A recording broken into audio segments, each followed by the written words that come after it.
So I finished Big Magic, Creative Thinking Beyond Fear by Elizabeth Gilbert.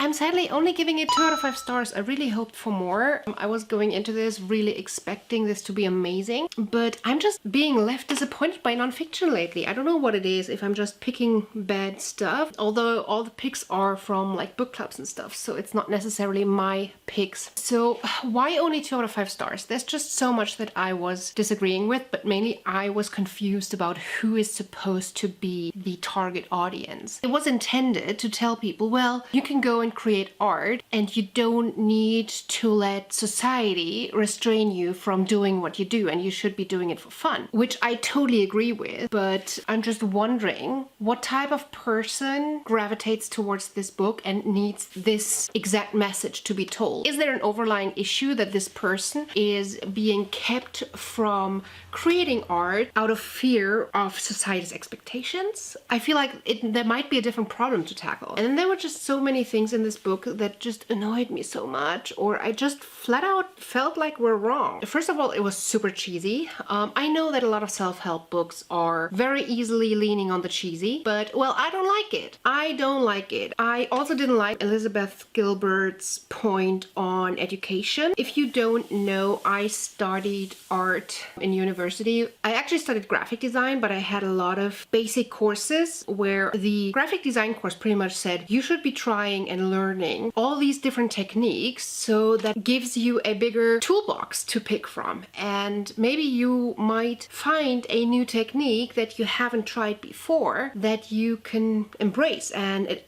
actually did. I learned a lot about oil painting that I never tried before, and Elizabeth Gilbert pretty much says, well, you don't need a higher education to be a good artist. And while I do think it's true, I do think that the real creativity might come out of your core inside of you, out of what you want to tell. I feel like higher education helps you defining the medium, helps you just getting better at voicing your message. And then there was this whole bit about art isn't even necessary, and I'm like, wait, what? Now you're making the point that you were trying to battle in the beginning. An electrician is a different kind of necessary in our world, but I totally believe that art is necessary in our world as well, and art especially is necessary for the soul who creates it. I was mainly not a artist with like drawings and stuff. When I was younger, my main art was music, writing songs and singing and playing the guitar and piano and everything. And I expressed all the pain that I felt through growing up. I mean, honestly, I was a totally privileged white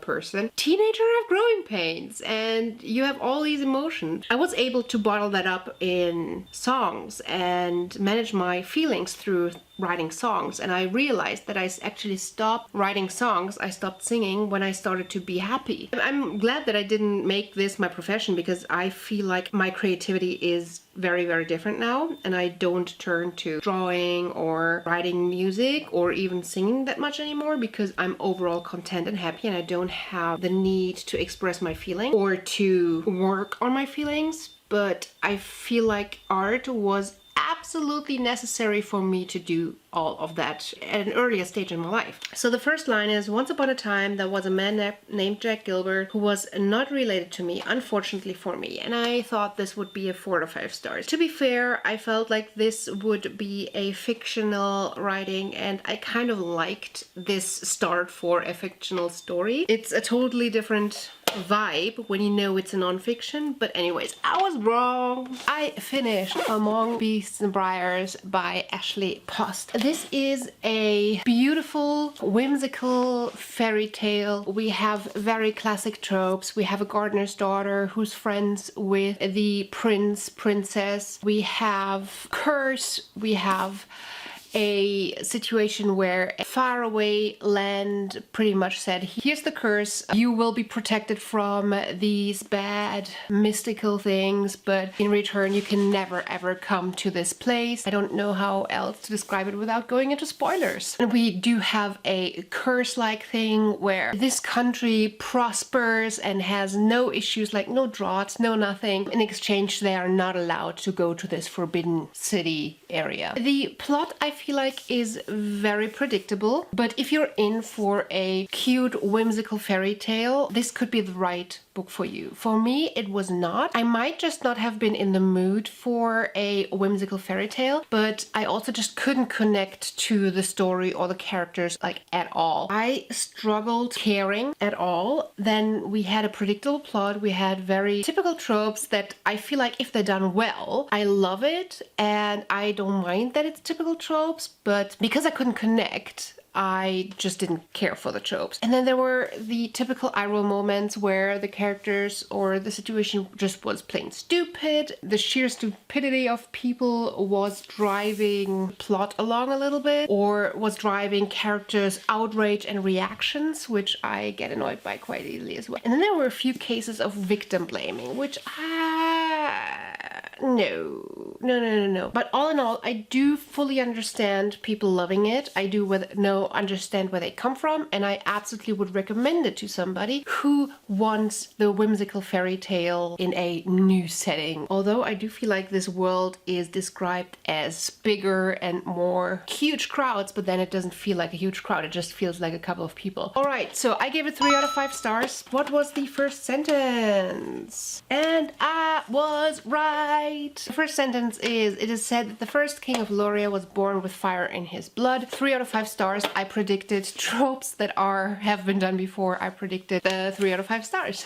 I just finished Tokyo Green by C.D. White, and oh my god, why did it take me so long to read this? I ended up giving it 4 out of 5 stars. If you are considering picking this up, do not read the summary on Goodreads, because I feel like it is telling you too much. We're following this guy, I am assuming like middle-aged and ending his 30s. He lives in San Francisco, Silicon Valley. He is employed by a big tech company creating AI, and he is an expert in making it more human, showing emotions, reacting to emotions, and this kind of stuff. We are in the quite near future, I guess, 29 years into the future. Unemployment is at 30%. This guy is really afraid that he's going to lose his job as well, but then something happens, a natural catastrophe, and he has in Japan where his family lives, and he needs to go there to grieve and settle some things. This also puts his job in jeopardy. He comes up with a plan, he comes up with a new idea for his life. This book is so good on a lot of levels. I loved that we have a sci-fi fantasy that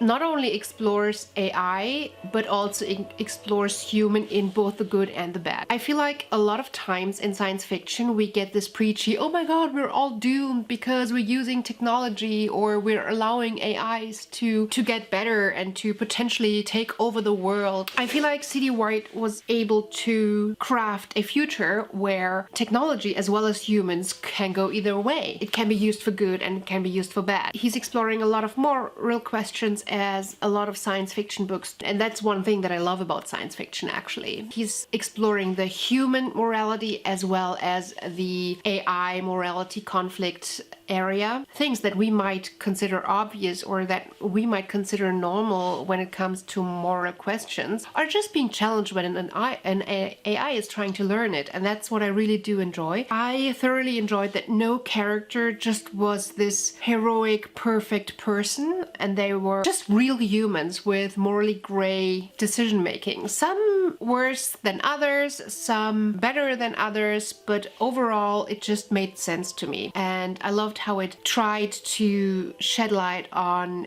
some ideas, on some speculative ideas of how our society could evolve, how this can actually be a good thing as well. Some things are, oh my god, this could be happening this way, but then also some things were like, this could be happening as well, and I really enjoyed that. So overall, I enjoyed it a lot, so I gave it 4 out of 5 stars. Why didn't I give it 5 out of 5 stars? Because I feel like I'm raving about this a lot. My main issue was that mostly in the first half of the book, there were quite a few concepts of this world introduced and quite a few terms that were not explained. And I believe that this is not a stylistic choice where the author wanted to be like, hey, I'm going to keep this a question mark for the reader to add to the suspense or whatever. I feel like this was because the author didn't realize that the reader didn't understand the concept yet, because the author just knows what the concept is supposed to be. I feel like if this would have been a little bit smoother and the explanation wouldn't have like stopped me from reading, being like,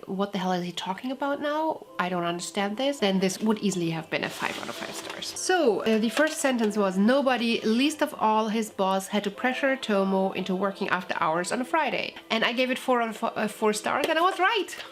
This is turning out to be quite interesting, how right I am in a lot of cases and then how wrong I am in others. I enjoy this. I'm interested in hearing if you guys enjoy this too, if you get anything out of this. I don't know, but I'm enjoying it. I finished Beartown, and boy oh boy, this was a ride. Beartown ended up being a 5 out of 5 stars. The writing style is just so amazing. He has this ability to not only draw me in a way that I understand mental health issues, or just how some things are mentally impacting somebody so much more intense and so much better, like I'm part of this. He's also brilliant at setting the scene and exploring how things are developing from different kinds of angles, and just like the psychology behind stuff. It's just amazing. In this book we are following people in this small town. It's a small town in, I believe it's supposed to be Canada or Alaska or something, but it's like way up north. It is absolutely like shit cold, and it's like this dead end city, town, village, where I think in the beginning it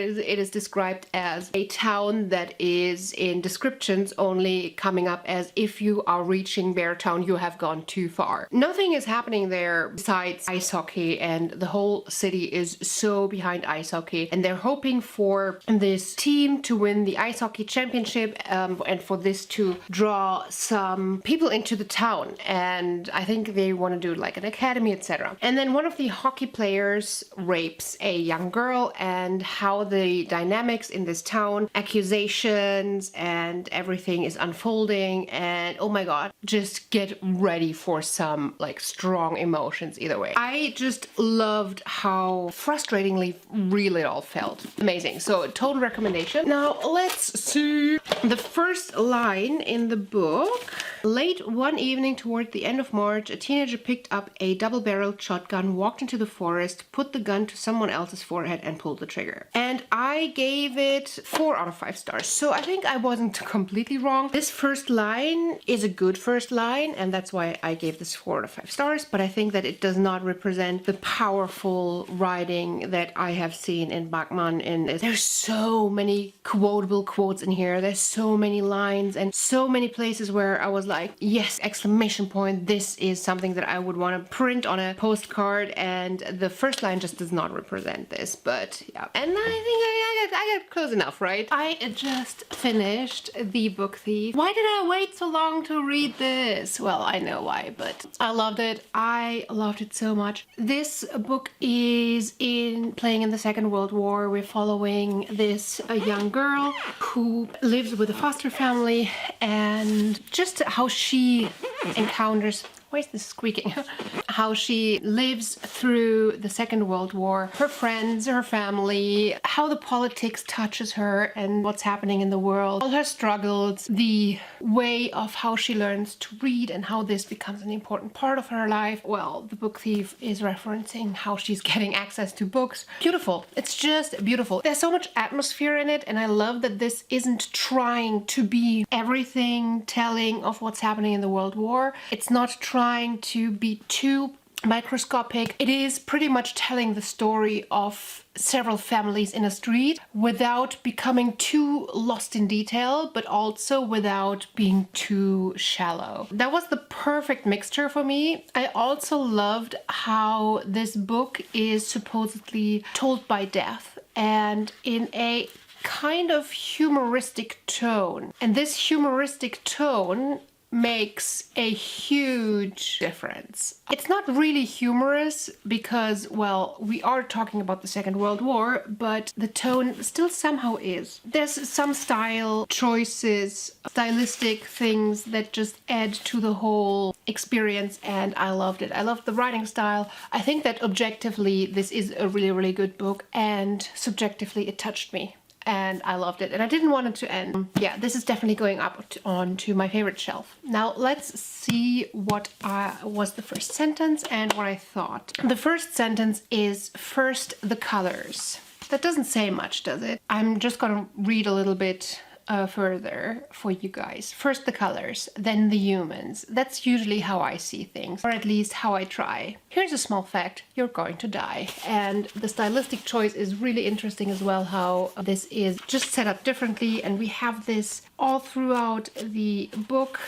Over and over again, this stylistic choice. According to the first line, I gave this 4 out of 5 stars. I am a little bit off.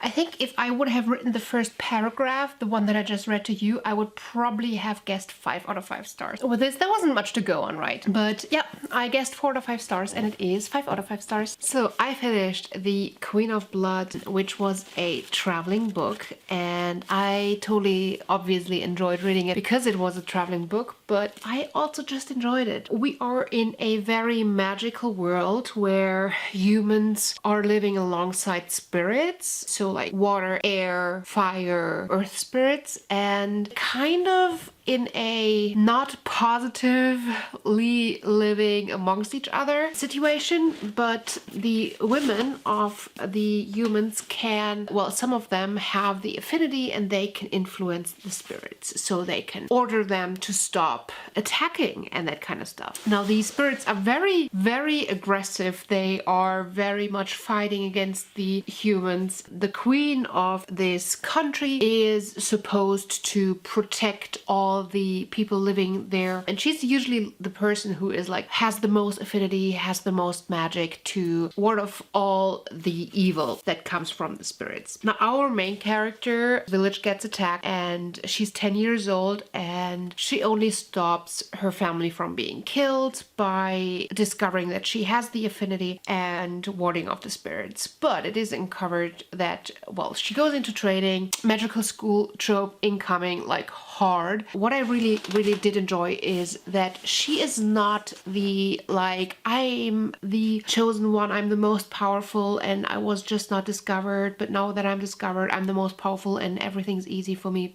Her magic is actually really weak. She accepts it, and not like I've seen in a lot of YA fantasy is whining about it. She accepts it and she finds ways around using the level of magic that she has access to, and she gets clever. So I love that a lot. And then there's a few other things in this book where I felt like tropes were put on its head, like for example a very typical characteristic that you would expect to go one way actually going in another way. So when you would naturally expect enemies becoming friends, or when you naturally would expect friends becoming enemies, that type of thing. I'm just making some stuff up to not spoil. Anyways, I really enjoyed it. I'm giving it 4 out of 5 stars, and this is actually going on to my potential reread before going on in the series shelf, because if I don't find a good recap, I feel like before I move on in this series, I need to reread what happened in this one. But yeah, I really enjoyed it.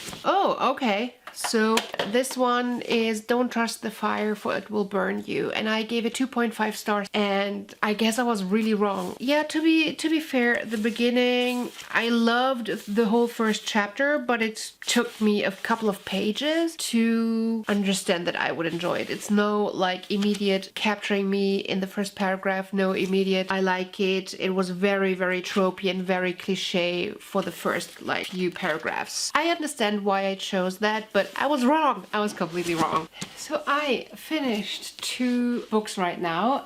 Let's talk about both of them. Let's start with What If It's Us. What If It's Us is a really cute, fluffy LGBTQ love story of 2 boys falling for each other hard. Maybe a little bit too hard at times. It was wonderful. I gave it 4 out of 5 stars. It's just super cute, even though I'm not potentially the target audience, because I just usually not a person who reads a lot of romance, loves romance. I'm just very, very rarely in the mood for romance. If I'm in the mood for romance, I usually don't prefer for the romance part to be the whole freaking plot. In this case, I don't know what it was that kind of spoke to me. It was just so cute, and I found so much of the dating process, of the starting to go out, the doubts that go through your mind, all that potentially would be classified as teen angst. I just found that so relatable and so real and so cute, and I just enjoyed that part of it so much. There was so much that felt so real to me. What really did it for me was the ending. I am not talking about it much now because I don't want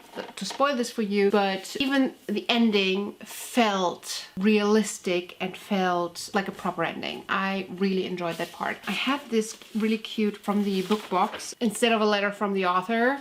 Super cute. So the first sentence is, I am not a New Yorker and I want to go home. I don't even remember having that in here. Oh, there it is. Oh, and I gave it 2.5 stars. I completely misjudged this. I don't remember why I said 2.5. Maybe it sounded a little bit bland, and I totally get this. I think if it would have gone on like this, it probably would have ended up being a 2.5. So the second book is also a 4 out of 5 stars, Rebel of the Sands. We're following Amani. When it started out, I felt like, is this going to be a Cinderella story in the desert, in like an Arab-inspired Eastern country? She has no parents left. She has no family left, living with her extended family, and the way they're treating her, very anti-females, kind of like women are something that you own. The uncle, he was like, well, she's living at our house. Either we find somebody to marry her off to, or I'm gonna marry her because I'm feeding her. There were just a lot of things in the beginning from the setup that felt like this could be going down that route, but we very, very early on in the first chapter also see a very strong girl who poses as a man to join a competition because she wants to run away and win money from that competition. Overall, the book felt very cliche, very tropey, but with the setting was a breath of fresh air. We have like this desert setting. I don't know, I really enjoyed it, even though it felt very tropey. What I loved about it was the desert setting. She is running away, but a little bit differently than we thought, and we have some characters and where you very early on know, okay, this is gonna be a love interest, and there were a lot of quite interesting characters that I did not expect to see in here. I loved her guns. She enters a competition in the very beginning with guns, with shooting. There was nothing magical about it. She just trained for doing it, and that was really, really well done. I also loved the consequences of magic and the consequences in this world. I'm not going too much into it right now because I don't want to spoil it. There's consequences that work together, work against each other, and I really enjoy that part. I do love when magic has limitations and has rules, and rules that kind of make sense in a magical way, and that was the case here. What I also enjoyed was that for the longest time, our main character, even though we felt like, I felt in the beginning, oh, this could be a Cinderella type of thing, she was just a girl, and she did what she could do with just her human knowledge, her human skill set, and she got creative with it and trained and didn't rely on the day that she finds out that she's special and has magic kind of trope. So I really enjoyed that. What kind of was lacking for me is that there is, of course, a romance. There is a very YA typical romance. It is 0 to 100, and in a way that we have some teasing and some back and forth banter in the beginning that can be totally cute, but I just couldn't connect to this couple. I could not ship them. They were so boring together, and there was no chemistry for me, like, at all. I had a book box with it, and the person reading it with me put comments in here, and she actually shipped them, and she was like, oh yeah, I love it, and I was like, I don't see that them together. It ended up being just 4 out of 5 stars because of the romance and because some of the plot lines just were too predictable. They were too boring. It was too cliche, but it was well made, cliche, tropey. If you like the fantasy and the running away, rebellion, joining the rebellion, we have some magical creatures, we have some fairy tale creatures that turn out to be real, and that potentially some of our main characters have a special connection. If you enjoy this kind of stuff, this could be for you. So the first sentence was, they said the only folk who belonged in Deadshot After Dark were the ones who were up to no good. I feel like that kind of mirrors some of the book, and there it is, and I gave it 4 out of 5 stars. Yay! Yeah, I was right. So last but not least, Nordwärts. I finished Nordwärts, to be fair, not in December. It's a couple of days into January, but just try and stop me, I'm just still counting it.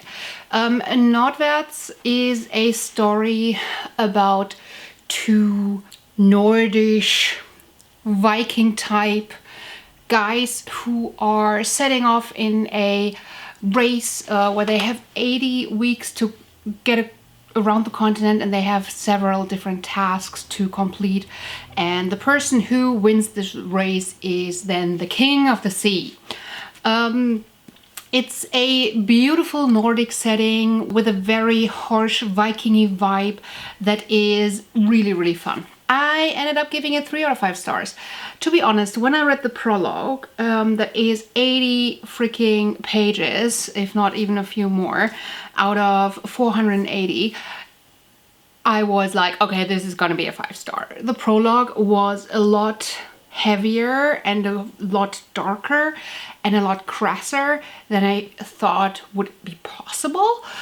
I was completely taken by surprise, and it was setting a tone that was just raising my expectations so high. And then we went into the main story where we followed these 2 guys on their ships, and it just started to... It's just so slow. So slow. And then all the characters that were introduced after the prologue felt like very stereotypical. They felt very cliche. There was nothing gripping, nothing interesting. There were a few characters that got on my nerves so much with the way they were acting. Not necessarily saying the way they were written is wrong. It's just that this type of character and this type of attitude, I just don't need it in a story. So when I was almost at the end of the book, I found out that this is actually a book that is based on a pen and paper role-playing campaign. And that made so much sense to me. I can see this as a campaign be amazing, where you play one of those stereotypical characters, and all the things that are happening are things that you're navigating. The quest-like action, stop, action, we're slithering from activity to activity to activity, and on our way we pick up magical creatures. It makes sense as a campaign, but it was so dead boring to follow as a story. There were still some things that I really enjoyed about it, but overall the prologue was amazing, and then it just went down. So yeah, I wish that this would have continued the way that the prologue was, but it just didn't.